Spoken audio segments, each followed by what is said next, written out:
Hey, what's up, guys? It's Ben10000YGO, your friendly neighborhood Yu-Gi-Oh! Superhero, and today I am not sick as a dog, which I will take that as a win. So, still got a little bit of the leftover stuff, but pretty much I feel about 99%, so I'll take it. Today's deck profile is going to be the up-and-coming Sky Striker deck / Brandish Maiden. In case you guys are wondering what I'm talking about, Brandish Maiden got changed to Sky Strikers, so that's the deck profile we're going to be doing today. And I'm going to be going over the deck profile and give you some key hints on how you can beat it and all that kind of stuff, and kind of explain some combos and all that stuff. But so stick around after this very short set of replays, because unfortunately I'm a bit on a time budget today. I'm making this video. So without further ado, let's get into it.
Alright, there you have it, guys.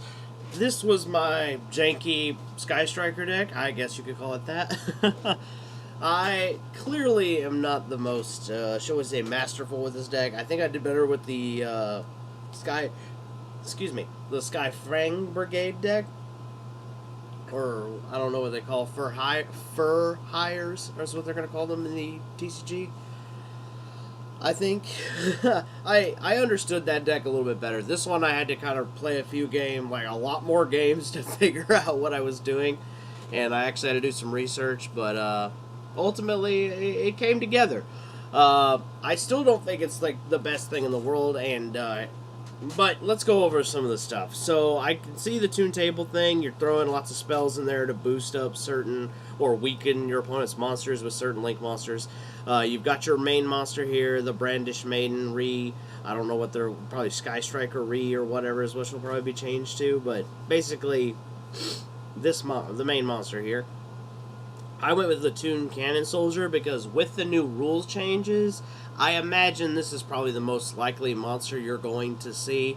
I know it sucks, but let's face it, we're going to see a lot of cards that are burn damage type of cards, and the Toon Cannon Soldier was just the obvious choice for me. Because there's sometimes in the game where you can't close it out with just the amount of force you can stick on the board with the version that I put together. And the burn effect really does that. And then, of course, you got your Ash Blossom, because I don't own any of these, so I felt free reign to do that. And then I'm quirky, so I threw in Swift Scarecrow, which actually came in handy, I want to say about 3 out of maybe like 10 games I played. So if you don't want to play that, you don't have to. That was just me saving my bacon. I know a lot of people playing 2 of this, but I feel there's a lot of recyclability in here, so I chose to play the Equip spell, and this allowed me to attack twice and draw cards, and then, of course, when it's destroyed, recycle stuff, which seems really good to me, so I was like, well, I'm going to stick with that. And then, of course, if we go over here, you're going to want to play triple of this. This is their Rhoda / the kind of like a Pot of Greed type of card. I think, and I am quoting MST.TV for that in case you were wondering, because essentially it's a +1. It's not just a simple Rhoda for anything in the deck. The other thing that I really that I like is this card, the Window Anchor. Basically, it's like Breakthrough Skill, right? But if you got 3 spells in the grave, it becomes a Snatch Steal type of card too. So I really like the double utility in that. And then, of course, you want the Mech Hornet. Think of the Mech Hornet here as like your second monster, right? So it's like your these represent like 2 monsters, basically. Then we got the Brandish Maiden's equivalent to Called by the Grave. It's not that good, but it's sometimes useful. And then I kind of like Eagle Booster, because basically it just makes your monster unaffected. Then we can destroy a face-up monster, and if we have 3 spells in the graveyard, we can destroy a back row, which I'm like, ooh, double utility. It seems to me that the major thing that the Brandish Maiden / Sky Striker deck is really able to do is, if you have enough spells in the graveyard, your existing spells do twice as much. So that's a really cool trick. Now, if we come to the Link monsters, the ones that are most important are the Water one and the Fire one. At the end phase, the Water one is going to search you a Brandish or Sky Striker, whatever you want to call it, spell or trap card. And, excuse me, and it weakens the opponent's monsters for the number of spells you have in your graveyard. So I opted to not play any trap cards and just go with hand traps.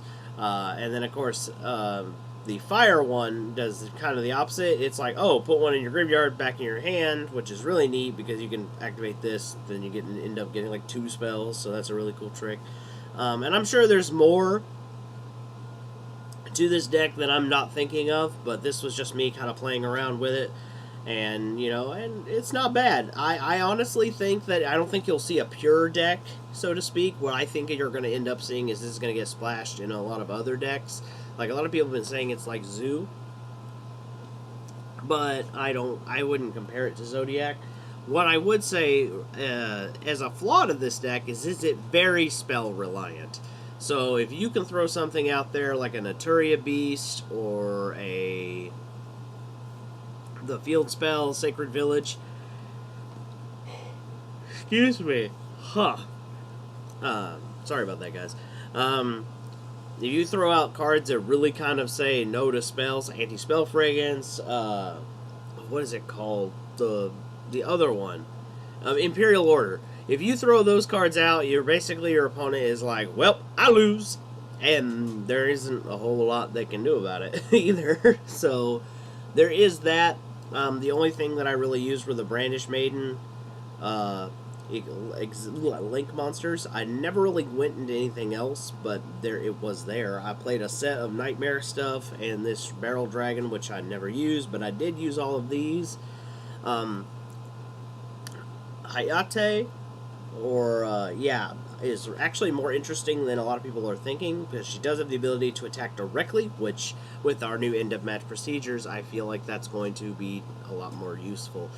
Alright, so there you go, guys. If you want to beat this deck, just make sure you hit all the spells, or make sure they have a monster in the main monster zone, and then they can't really use their spells, so you can just throw out all your board and then make it irrelevant for them to try anything. Other than that, that's really the only ways I can think to beat it. Like I said, you're going to see it mixed in other stuff, and there's nothing wrong with that. I love innovation, and I'm excited to see what, maybe if there's a budget deck that can really use this, because, you know, guys, I'm kind of a budget player, so that's what I like to do. Before we get out of here, I want to shout out Team Excuse. I'm going to keep my comments on that name to myself. They're my fellow small YouTuber of the week, Yugi-tuber of the week that I was shouting out. So make sure you go subscribe to them, check them out, you know, help us little guys out, and if you're a little Yugi-tuber, you know, I would express that you shout another small Yugi-tuber out as well. You know, let's help each other out, brothers. Because let's face it, the way YouTube's rules are, it makes it really hard to do this, to even get it off the ground. And, you know, if we help each other out, maybe it's not so hard. So I'm doing my part, guys. I do these weekly shout-outs, and that's today's. So go make sure you go check that guy out, and make sure you subscribe to my channel so you can get my weekly content.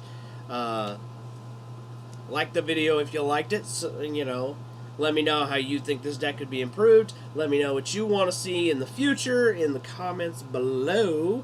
And I am Ben 10,000 of Wajo, your friendly neighborhood Yu-Gi-Oh! Superhero, and I'm signing off. Peace, guys.